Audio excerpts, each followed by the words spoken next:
ایک بڑا common issue ہے جو تمام اسٹوڈنٹس کے ساتھ چل رہا ہوتا ہے، اور اگر دیکھا جائے تو یہ جو ایشو ہے یہ اتنا بھیانک ہے، اتنا خطرناک ہے کہ اگر اس کا سدباب نہ کیا گیا نا تو نسلوں کی نسلیں تباہ ہو جائیں گی۔ تو بڑا ضروری ہے کہ اس پہ فوکس کیا جائے اور یہ جو مسئلہ ہے اس کا کوئی سلوشن ڈھونڈا جائے اور اس مسئلے کا حل نکالا جائے۔ مسئلہ یہ ہے کہ مجھے یاد پڑتا ہے میں کلاس 8 یعنی 8ویں کلاس کا امتحان دے رہا تھا، کوئی مجھے لگتا ہے 4تھا یا 5واں پیپر چل رہا ہوگا۔ تو اس وقت دوران پیپر جو سپرنٹینڈنٹ صاحب تھے وہ آئے، انہوں نے ہمیں ایک مختصر سا لیکچر دیا اور اس کے بعد کہا کہ جی اب اس جو میں نے بتایا ہے اس پہ کون کون عمل کرے گا۔ بہت سارے بچوں نے ہاتھ کھڑے کیے، کہا کہ سر ہم آپ کی بات جو ہے نا مانیں گے، اس پہ انشاءاللہ ہم عمل کریں گے۔ بات یہ تھی، انہوں نے کہا کہ بیٹا میرا ماننا یہ ہے کہ حق حقدار تک پہنچنا چاہیے۔ مطلب یہ کہ حق کسی کو لے کوئی اور جائے تو یہ دھوکہ ہے، یہ زیادتی ہے، یہ فراڈ ہے، یہ 2 نمبری ہے۔ تو بحیثیت من حیث القوم ہم اس میں بری طرح جو ہے گرفتار ہے۔ تو ہمیں چاہیے کہ ہم جو ہے اس چیز پہ فوکس کریں کہ ہم نے کسی کے ساتھ حق تلفی نہیں کرنی، یعنی حق کسی کا ہے اور لے کوئی اور جائے، ہم نے بالکل ایسا نہیں کرنا، ٹھیک ہے؟ اس کے لیے ہمیں ورک کرنے کی ضرورت ہے۔ اچھا سر کیا مطلب، بات سمجھو، بچے تھے بات سمجھ نہیں آ رہی تھی، ہم نے کہا سر تفصیل سے ذرا سمجھا۔ ان کا بیٹا یہ جو آپ نقل کرتے ہیں نا یہ بڑی گندی بیماری ہے، بہت بری بیماری ہے۔ اس کا نقصان یہ ہوتا ہے کہ آپ جب نقل کرتے ہیں تو ایک وہ بچہ ہوتا ہے جو محنت کر رہا ہوتا ہے، ایفرٹ کر رہا ہوتا ہے، اسٹرگل کر رہا ہوتا ہے، راتوں کو جاگتا ہے، ٹھیک ہے، اپنا خون پسینہ سب کچھ لگا دیتا ہے، اور آپ کیا کرتے ہیں کہ جی آپ سارا دن پب جی کھیلتے ہیں، رات کو خراٹے لیتے ہیں، آرام سے سوتے ہیں، اور ایٹ دی اینڈ کیا ہوتا ہے کہ جب رزلٹ آتا ہے آپ ٹاپ کر جاتے ہیں، آپ کے نمبر زیادہ آ جاتے ہیں، کیونکہ آپ نے جو ہے سفارش کر کے، رشوت دے کے، نقل کر کے جو ہے اچھے نمبر لے لیے ہوتے ہیں، اور وہ بیچارہ جس نے محنت کی ہوتی ہے وہ پیچھے رہ جاتا ہے۔ جب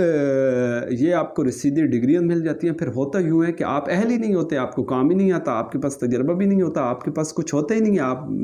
پیسے دے کے پاس ہوئی ہوتے ہیں، پھر پیسے دے کے آپ نوکری لگوا لیتے ہیں۔ پھر کیا ہوتا ہے کہ آپ جو ہے بڑے بڑے عہدوں پہ فائز ہو جاتے ہیں، لیکن آپ نااہل ہوتے ہیں۔ اہل بندہ جو ہوتا ہے وہ پیچھے رہ جاتا ہے۔ اب بھی اس کے لیے مسئلہ بن گیا، کیونکہ وہ آگے آیا، سسٹم کرپٹ تھا، اس کو کسی نے موقع ہی نہیں دیا، وہ پیچھے دھکیلا گیا، اس کے پاس چونکہ پیسے نہیں تھے، اس کے پاس چونکہ بڑی بڑی سفارشیں نہیں تھیں، تو وہ بیچارہ پیچھے رہ گیا۔ اور آپ جو تھے، آپ کے پاس پیسہ تھا، آپ کے پاس سفارشیں تھیں، آپ کے پاس جعلی ڈگری تھی، اور کیا کہتے ہیں کہ آپ نااہل تھے، یہ ساری جو ڈس ایڈوانٹیج ہیں وہ تو آپ میں تھے، اور جس میں ایڈوانٹیج تھے وہ پیچھے رہ گیا۔ اور ہوا یوں کہ آپ کامیاب ہو گئے، آپ سیٹ پہ بیٹھ گئے، اب آپ کو کام کرنا نہیں آتا، نقصان جو ہے کہ ہمارا ملک تباہی کی طرف جا رہا ہے۔ تو اگر ہم اپنے ملک کو تباہی سے بچانا چاہتے ہیں تو اس کا ایک ہی سلوشن ہے کہ اہل لوگوں کو آگے لایا جائے، لیکن انفارچونیٹلی ہم اہل لوگوں کو آگے آنے کا موقع ہی نہیں دیتے، ان کی ٹانگیں کھینچتے ہیں، ان کو پیچھے کر دیتے، اور کبھی ان کے غربت ان کے آڑے آ جاتی ہے، کبھی دوسرے لوگ جو ہے سفارش کی وجہ سے آگے نکل جاتے ہیں، کبھی رشوت کی وجہ سے آگے نکل جاتے ہیں، ٹھیک ہے، حالانکہ وہ اہل نہیں ہوتے، ان کے پاس کچھ بھی نہیں ہوتا، صرف ان کے پاس رسید ہوتی ہے، ڈگری ہوتی ہے، یہ تو کوئی اصل نہیں ہے نا، کاغذ کا ایک ٹکڑا، اس پہ تو لوگوں کی شناخت نہیں ہوتی نا، اصل تو آپ کے اندر ہے بھائی، کمال تو آپ میں ہے، وہ کاغذ کے چند ٹکڑوں میں تو کمال نہیں ہے۔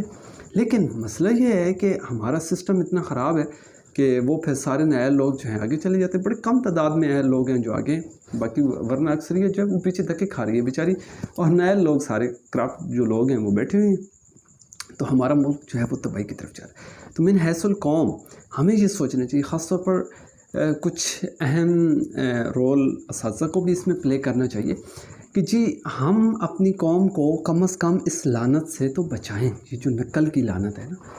یہ بڑی بری عادت ہے، اس سے ہمیں بچنا چاہیے، قوم کو بچانا چاہیے، اور تاکہ فیئر کام ہو، فیئر تاکہ یہ لوگ آگے آئیں جو اہل ہیں، جو کام کرنے والے، جو محنتی لوگ ہیں، ٹھیک ہے۔ اور میں اکثر میرا ایک ہی سوال ہے، ایک ہی پوائنٹ پہ زور ہے میرا، کہ جب تک ہماری یوتھ ٹھیک نہیں ہوگی تبدیلی ممکن ہی نہیں ہے۔ بھائی یہ جو بچے ہیں، یہ نونہالان مکتب جن کی ہم تربیت کر رہے ہیں، یہ اگر ٹھیک نہیں ہوتے نا تو پھر ہمیں اچھی نسل کہاں سے ملے گی؟ نہیں مل سکتی، امپاسبل ہے بھائی، نہیں مل سکتی۔ اور اگر یہ ٹھیک ہو جاتے ہیں 20 سال بعد دیکھنا تبدیلی، آپ کو کہنا نہیں پڑے گا تبدیلی آ نہیں رہی، تبدیلی آ گئی ہے، تبدیلی خود بخود آ جائے گی بھائی۔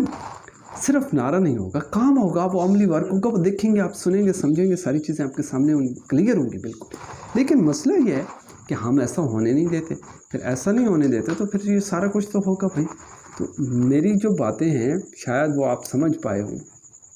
کہ اگر ہم نے اپنی کنٹری سے ہمیں پیار ہے اور ہم اس کو جو ہے تباہی سے بچانا چاہتے ہیں تو بس یہ چھوٹا سا ایک نسخہ کیمیا جو ہے یہ ساتھ لکھ لیں،